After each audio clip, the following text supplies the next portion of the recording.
Hey guys, welcome to Dr. Durag. I'm your host, Dr. Durag himself, and today what we'll be talking about is peace and quiet. So stay tuned.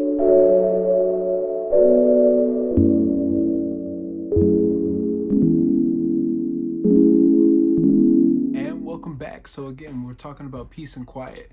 Now, I want to start off saying that these two things are not synonymous. You cannot have them at the same time. And we're going to dive into that a little bit. So yeah, strap in.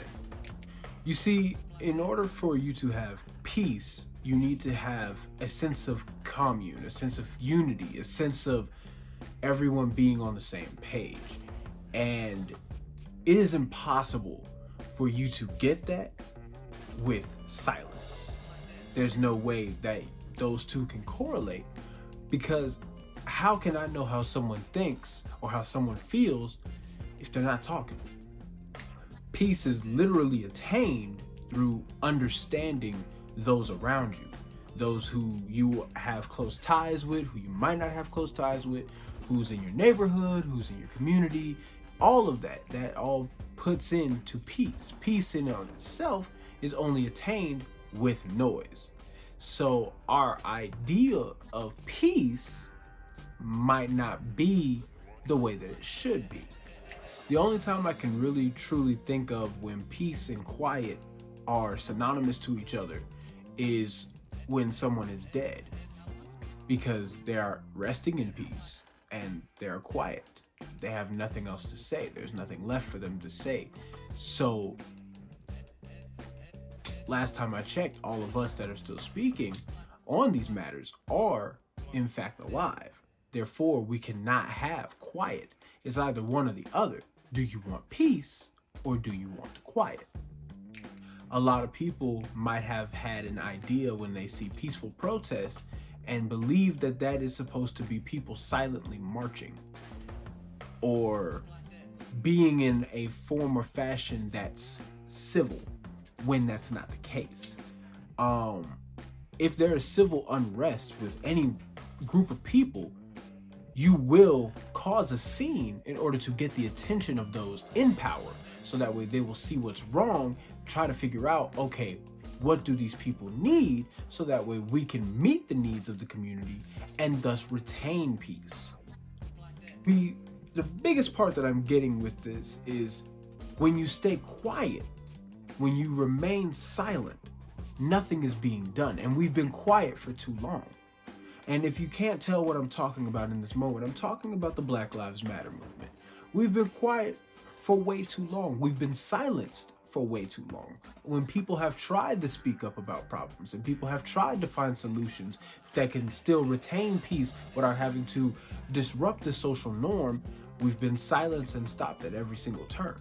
So when you have people that go and they protest and they yell and they scream and they're, this is what needs to be done, it's coming from a place of them needing to be heard, for them wanting to attain peace. But in order for them to attain that peace, you can't be quiet. No good thing on this earth was attained through peace and quiet. There is not a single thing on this earth that was attained when someone was quiet about a situation, about a problem, about an idea or a solution. The problem comes in when someone tries to silence the solution. You can't silence a solution in expecting for things to change. You might say you have a problem with a certain topic or event or issue that happened that might have caused these people to start to yell and scream and possibly riot. But are you listening to them to understand where that unrest is coming from?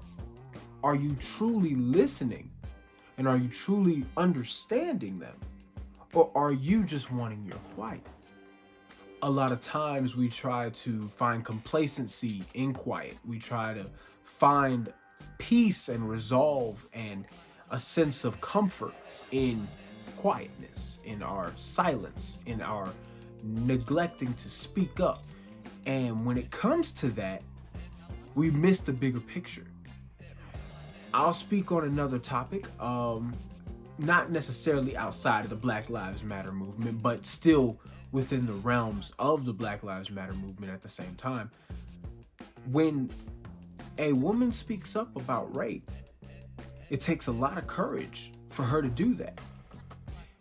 But she is fearful of it for the fear of being silenced. The fear that if she speaks up, someone's going to tell her she's wrong.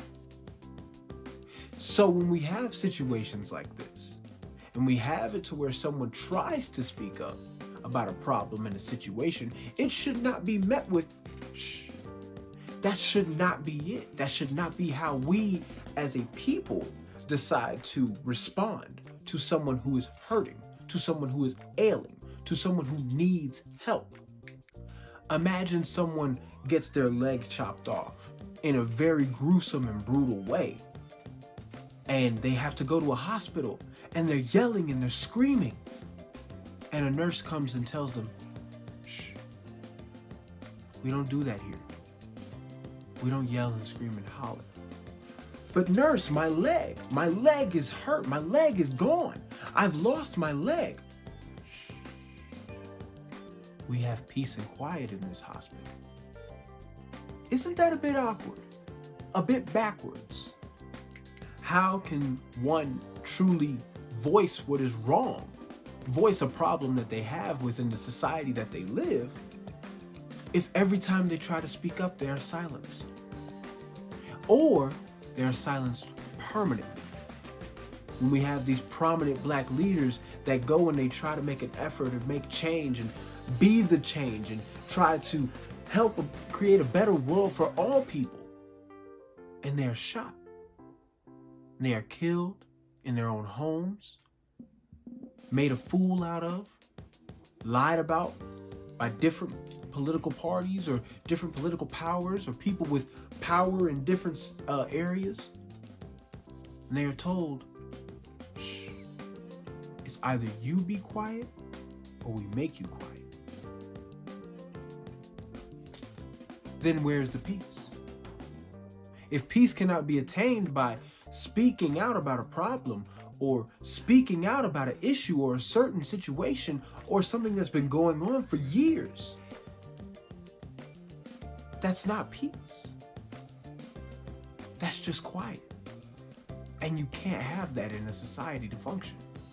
In order for a community to function properly, you need to meet the needs of those that are within that community.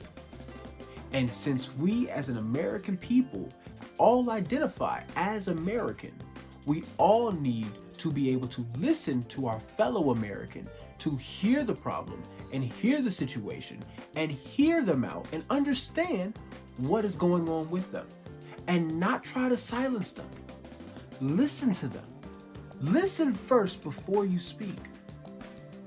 You got 2 ears and 1 mouth, twice to listen. You need to listen twice as hard in order for anything to be done. So to all those out there that are watching this video, who are probably agreeing with everything that I'm saying, you're probably one of the people who is out there using your voice to create peace, because you know that quiet does not work. And to those of you that are watching this video and you're saying, well, I like quiet, I need you to really look at this video, understand this video, and understand the fact that you just might be wrong. Quiet has not solved a single thing in history. Not now, not before, not ever.